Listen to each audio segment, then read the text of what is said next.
Hello guys, welcome to Talkies Today channel. ఈరోజు Bigg Boss season 9 Telugu final day voting results ఎలా ఉన్నాయనేది ఈ వీడియోలో మనం డిస్కస్ చేద్దాం. సో వీడియోలోకి వెళ్ళే ముందు మీరు మన ఛానల్ని ఫస్ట్ టైం చూస్తున్నట్టయితే ఒక లైక్ చేయండి, ఒక కామెంట్ చేయండి, అలాగే మన ఛానల్ని సబ్స్క్రైబ్ చేసుకోండి.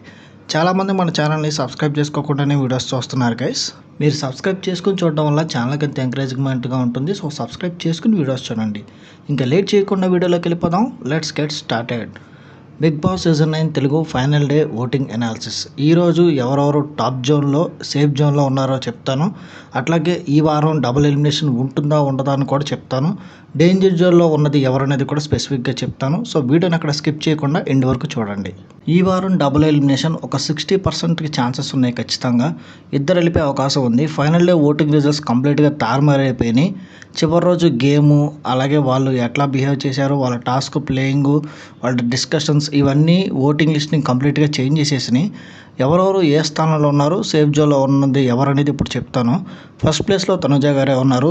ఆమె ప్రీ ఎగ్జిస్టింగ్ ఫ్యాన్ బేస్, అట్లాగే తన చుట్టూనే తిరుగుతున్న కంటెంటు, గేమ్ అంతా తనుజ గారి చుట్టూనే ఉంటుంది. Either positive or negative. ఆమె దగ్గర కొన్ని నెగిటివ్స్ ఉన్నాయి ఖచ్చితంగా, అలాగే కొన్ని పాజిటివ్స్ కూడా ఉన్నాయి. తను 100% టాప్ 5కి విన్నర్ జోన్కి దగ్గరగా ఉంది. ఇలాగే కంటిన్యూ అయితే ఎవ్రీ వారం తను నామినేషన్స్లో వస్తూ తన ఓటింగ్ అనేది 100% పెంచుకుంటుంది. సో ఈ వారం కూడా తనే 100% ఫస్ట్ ప్లేస్లో ఉంది తనుజ గారు, నో డౌట్. సెకండ్ ప్లేస్లో కళ్యాణ్ పడాలా ఉన్నాడు. కళ్యాణ్ పడాలా ఈ వీక్కి పెద్ద ఫుటేజ్ లేదు, బట్ తను గేమ్ మాత్రం చాలా బాగా ఆడాడు. ఎందుకు బిగ్ బాస్ మెయిన్ ఎపిసోడ్లో కళ్యాణ్ ఫుటేజ్ చూపించడం లేదనేది బిగ్గెస్ట్ క్వశ్చన్ మార్క్ ఇక్కడ. కళ్యాణ్ది కానీ డెమాంది కానీ వాళ్ళ గేమ్ ఆడుతున్నా కూడా వాళ్ళ ఫుటేజ్ లైవ్లో కూడా డిలీట్ చేస్తున్నారు. ఏంటో అర్థం అవ్వట్లేదు. చూద్దాం, నాగార్జున గారు వీకెండ్స్లో వీళ్ళు బాగా ఆడింది ఆ ఫుటేజెస్ వేసి అక్కడ చూపిస్తారని కొంతవరకు ఇన్ఫర్మేషన్ అయితే ఉంది. కళ్యాణ్ అయితే ఈ వీక్ సెకండ్ ప్లేస్ తన ఓటింగ్ అనేది కంటిన్యూ చేసుకుంటున్నాడు. తను 100% సేఫ్ జోన్లో ఈ వీక్లో కూడా ఉన్నాడు. తనుజాకి కాంపిటేటర్గా కళ్యాణ్కి ఒక మంచి అవకాశం ఉంది విన్నర్కి దగ్గరికి వెళ్ళడానికి. చూద్దాం అప్కమింగ్ వీక్స్లో ఏమవుతుందనేది. ఈ వీక్ అయితే సేఫ్ జోన్లో ఉన్నాడు. ఇక థర్డ్ ప్లేస్లో సుమన్ శెట్టి గారు ఉన్నారు.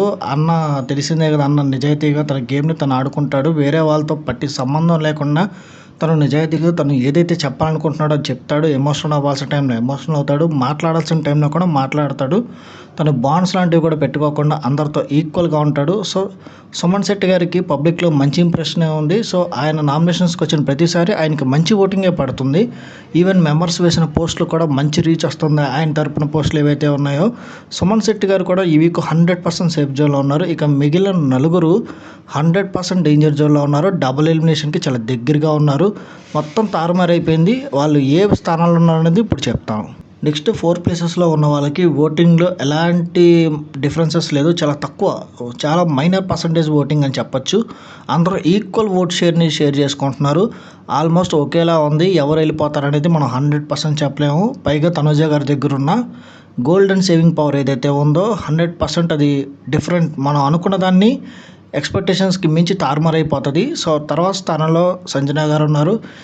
ఆ సంజన గారి తర్వాత భరణి గారు ఉన్నారు. ఇక చివరి ప్లేసెస్లో సాయి శ్రీనివాస్, అట్లాగే రాము ఉన్నాడు. ఓటింగ్ వైజ్గా కూడా రాము వెళ్ళిపోయే అవకాశమే ఎక్కువగా ఉంది. అయితే రాముని సాటర్డే ఎపిసోడ్లో పంపించేస్తారు. ఒకవేళ డబుల్ ఎలిమినేషన్ ఉంటే సాటర్డే ఎపిసోడ్లో పంపిస్తారు. సండే ఎపిసోడ్లో భరణి గారిని సాయి శ్రీనివాస్ గారిని పెట్టి ఎవరికి ఓటింగ్ ఎక్కువ వచ్చింది అనేది చూపించడం, ఇలా ఏదో ఒకటి జరుగుతుంది. తనుజ గారి సేవింగ్ పవర్ 100% అక్కడ భరణి గారికి యూజ్ చేస్తారు కాబట్టి. ఇక్కడ మనం ఎక్స్పెక్ట్ చేసే ట్విస్ట్ ఏముంటుందంటే తనుజ గారు యూజ్ చేయకపోయినా, లేదా సాటర్డే ఎపిసోడ్లో తనుజ గారు ఆల్రెడీ రాము కోసం యూజ్ చేసేసిన ఇట్లాంటి ట్విస్టింగ్ అయిపోయే ఛాన్సెస్ ఏదైనా ఉంది. అయితే సాటర్డే ఎపిసోడ్లో తనుజ గారితో ఆ సేవింగ్ పవర్ యూజ్ చేయనీయకుండా చేస్తారు బిగ్ బాస్ టీమే. ఎందుకంటే సండే రోజు అది కొంచెం ఇంట్రెస్టింగ్గా ఉండాలి కాబట్టి. భరణి గారు, సాయి శ్రీనివాస్ గారు, లేదా భరణి గారు, సంజన గారు వెళ్ళే అవకాశం ఉంటుంది. ఒకవేళ భరణి గారిని ముందు సేవ్ చేసి సంజన గారిని, సాయి శ్రీనివాస్ని పంపితే తనుజ గారు వాడకపోవచ్చు కూడా.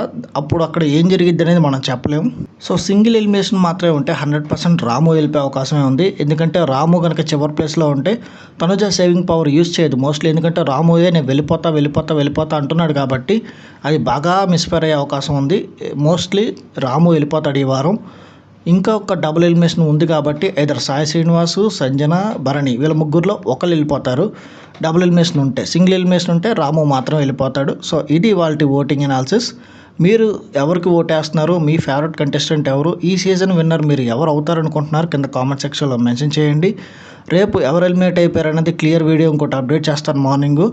ఇది వాళ్ళ ఓటింగ్ అనాలిసిస్. ఒకవేళ ఛానల్ని మీరు సబ్స్క్రైబ్ చేసుకోకుండా చూస్తున్నట్టయితే దయచేసి సబ్స్క్రైబ్ చేసుకొని చూడండి.